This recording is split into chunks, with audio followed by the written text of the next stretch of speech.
Okay, for number two, I'm reading it, and again, I'm going to talk through the problem. The bottom line is I'm seeing 30, 60, 90. Very familiar triangle, by the way. I'm going to say it looks something like this over here. I'll put a picture down of what I think they're talking about. 30, 60, 90. This would be 1. This is root 3, and that's a 2.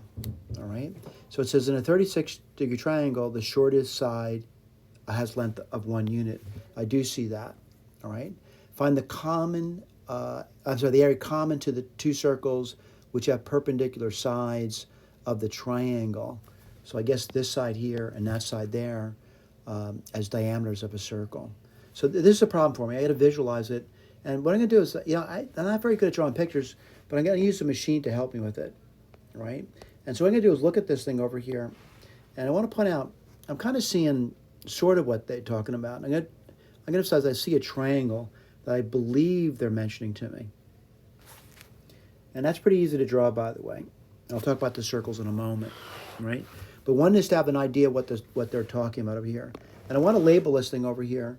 And for example, this side over here, right, looking at the numbers between 1 and 2, a little about root 3, I guess. And looking at the circle, let me just be careful about that too. And I'm seeing something over here. And let me see if that's really root 3. It looks about right.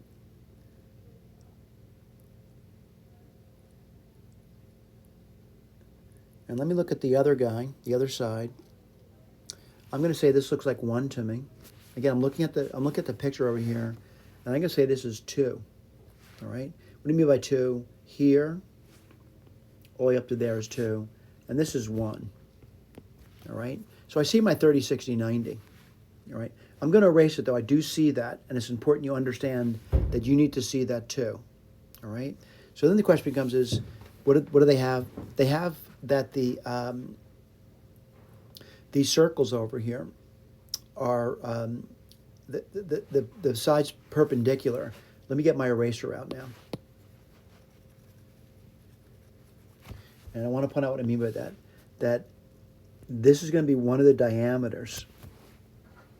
All right? Now I hope you realize there's a circle there. All right? Its diameter has a diameter of 1 unit. And this guy's over here. There's another circle here, and I hope you visualize that circle. For example, let me just get different colors out. I'll talk about, this being the green one. Let me get my eraser out again.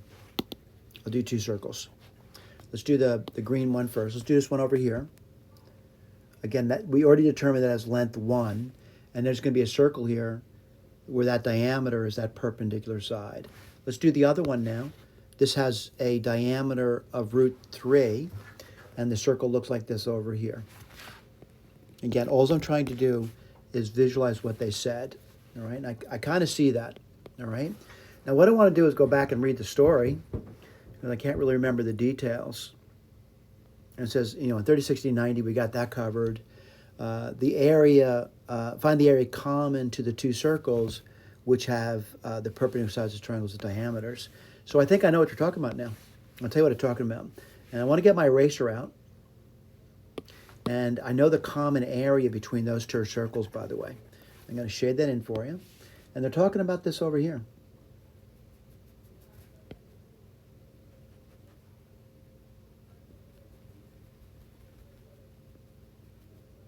That's what they're talking about. All right? That's what they're talking about. Now, granted, someone says, how do you do that? I mean, there's a variety of ways of doing it. But the bottom line is I got a lot of information at this point about what these, I'm going to say, sectors look like. And that's where I'm going to say it takes a little bit of time and effort to think through it, by the way. Like you could do area of triangles, for example, and then you could do the area of the sector, blah, blah, blah, and figure out what these areas are going to be over here. But I'm going to say it's really a geometry problem at this point, where I'm kind of looking at this thing over here, all right? And, kind of looking at it, I want to claim to you that there's a variety of ways of doing it. I'm not saying there's only one way of doing anything, but for example, let's say I just wanted to get, this section here. Right, let's say I just want to get that section over there. The one thing I would do looking at that thing over there is that, I could probably do the triangle for that and the sector for it. And I'm putting a couple of different formulas you need to know. for the area of a triangle is 1/2 times the base times the height. Now the area of a sector is 1/2 theta r squared. And that's probably going to pop up. And so what do you mean by that? If I were to look at this thing, and I know an angle over here, I'm going to say the sector would be this thing over here. All right, you get the idea. It's a whole sector, by the way. Now, so what do you mean the sector? It's this whole thing over here. Now, granted, I don't want the whole sector. I just want that little red shaded area at this point. And we'll talk about the other one as well, by the way. And how do you do that? Well, I guess, I know something about the triangle at this point. And what do I know about it? I know what this side is over here. This thing, I think I probably discussed this before, right? And I discussed this thing before over here. And I'm starting to see other triangles in the problem. All right?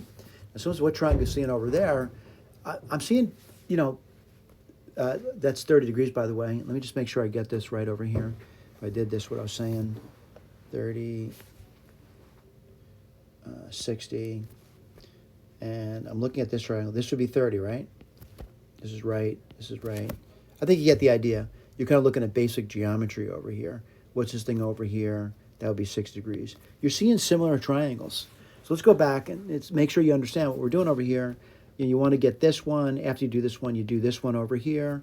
Or maybe some combination differently than that, all right? What do I do over here? I work through that, all right? Let me just briefly go through that area of a sector. What do I do over there? I kind of look at it. I get the area of the sector of that thing, pi over 8. It's the area of the 1. And I keep going through that. What you need to do, though, is make sense out of these things over here to understand where we get the end of the problem over here. I don't think it was an easy problem, nor do I think I did it the best possible way. But it certainly took, getting areas, taking areas, and I eventually get this in the end. And this took time and effort on my part. Time and effort. You may have a better way of doing it, though, all right? Now, granted, a picture is being provided. That picture may be useful.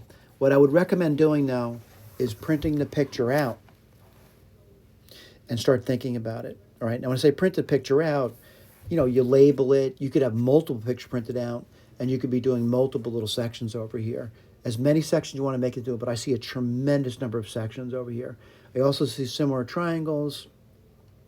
I see arcs. I see triangles. I see a lot of stuff in the problem, by the way.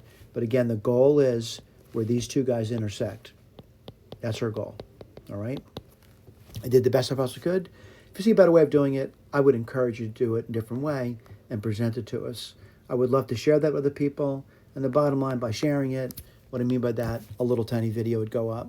Or you do it in front of the group, by the way, where people could actually ask questions of you. Thank you.